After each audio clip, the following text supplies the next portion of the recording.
On le dit depuis ce matin, il y a de la joie, David Abiker. Bonjour. Bonjour Nikos, bonjour à tous, bonjour Céline. Bonjour.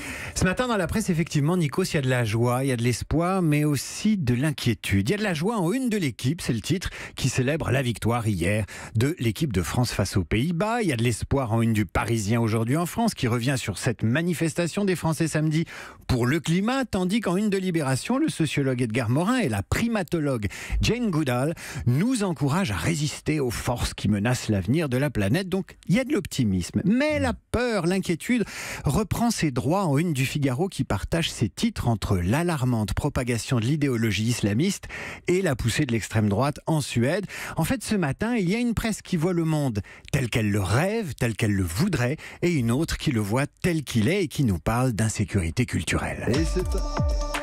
Et cette inquiétude, on la retrouve dans les éditos, vous l'avez dit, du Figaro, mais aussi de La Voix du Nord, David Abiker. Comme si Vincent Trémollet du Figaro et Jean-Michel Bretonnier de La Voix du Nord se répondaient l'un l'autre par édito interposé. Dans le Figaro, le premier évoque, avec la propagation de l'idéologie islamiste, un défi de civilisation.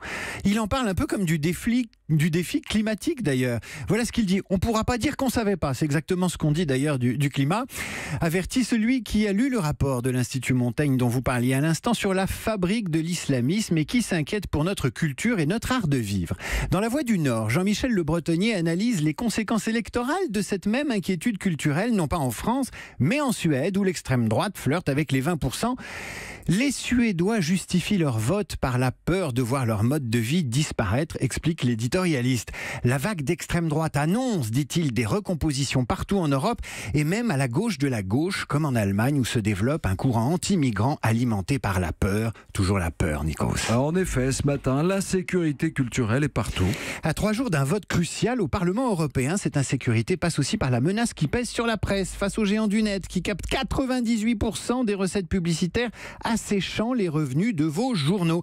C'est comme si en buvant un bon vin, le consommateur payait le fabricant de tonneaux plutôt que le vigneron, explique le député modem Patrick Mignola ce matin dans Le Parisien aujourd'hui en France, alors qu'hier, dans le journal du dimanche, 205 personnalités de la culture exigeaient qu'on sauve le droit d'auteur menacé par les Google et autres Facebook. L'insécurité culturelle est européenne ce matin, Nikos, mais elle est également locale. L'Est républicain rapporte ainsi qu'à Roche-les-Beaupré, près de Besançon, des parents d'élèves ont vendu leurs élèves aux enchères. Leurs propres enfants, 25 € le marmot, avec l'aide d'un commissaire-priseur lors d'un vide-grenier hier matin sur la place du village pour protester contre la fermeture d'une 4e classe, laquelle a été mise en vente symboliquement sur le Bon Coin. Donc les enfants, on les vend aux enchères dans la rue et la classe, on la vend symboliquement sur le Bon Coin. C'est une façon de prendre au mot et de dénoncer la logique comptable de l'administration. Et le désir d'apprendre, c'est aussi un visage, David Abiker. Le visage beau et studieux de Zahira, 17 ans, qui confesse dans le Midi Libre ce matin son désir d'apprendre à lire et écrire le français, alors que les journées nationales d'action contre l'illettrisme se poursuivront jusqu'au 15 septembre prochain. Et puisqu'on parle apprentissage du français, de la grammaire, de la langue, l'orthographe, samedi soir sur Twitter, Maxime Pousset a posté la règle Mbappé du joueur de l'équipe de France qui a marqué hier soir. Alors voilà ce que c'est que la règle Mbappé. Génial, expliquez-nous. Ah, c'est génial. Il a mis ça sur un petit tableau noir dont il a posté la photo. Je le partagerai sur Twitter tout à l'heure. La règle Mbappé, reprise partout ce matin sur Internet, permet de retenir les consonnes devant lesquelles on emploie le M et pas le N. Ces consonnes sont le M, le B et le P. D'où la règle Mbappé. Et voilà. Et pour finir, les chèvres font la une de l'actualité. Vous m'inquiétez un peu, David Abiker. Je ne vais pas vous parler de feta. Libération ce matin décrit un jeu atroce pratiqué au Kyrgyzstan où des cavaliers se disputent à cheval le corps d'une chèvre décapitée.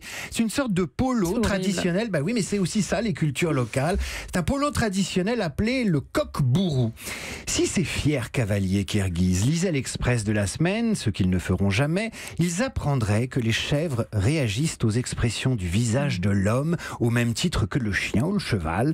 Une découverte prouvée scientifiquement à la fin du mois d'août. Et ces chèvres sont encore plus réactives quand le visage de l'homme ou de la femme est plus souriant. Comme quoi, elles ont une intelligence émotionnelle.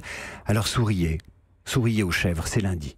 C'est lundi, dans mon lit, il est 11h, mal au cœur, mal en mine. Je l'avais pas entendu depuis longtemps, Jessie Garonne. Moi, je vous le dis, David Abiker, non au coq-bourreau. Il ne passera pas par nous. Ni par les chèvres.